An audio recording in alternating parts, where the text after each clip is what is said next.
New update na naman ni Meta sa atin. Sa mga mayroong in-stream ads dyan, good news ito para sa atin ngayon, okay? An update to in-stream ads effective January 5. Earnings will be based on view of your eligible video by continuing to use in-stream ads. You accept these changes.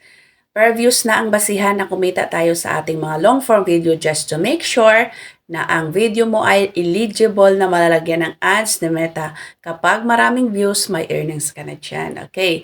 Kapag may video ka na hindi siya eligible na malalagyan ng ads, kahit maraming views, hindi ka kikita dyan.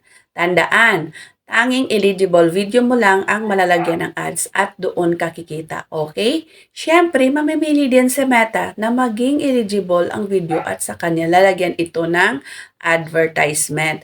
Ito ay per views na magandang balita ito para sa lahat ng na-monetize na sa in-stream ads. Para maging eligible ang video natin, dapat nakafollow tayo sa Community Standards Policy ni Meta, Partners Monetization Policy, at Content Monetization Policy.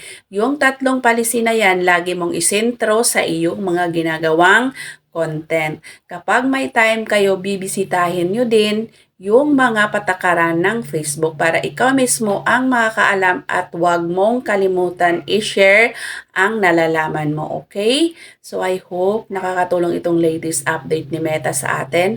Hanggang dito na lang. See you next video guys. Bye!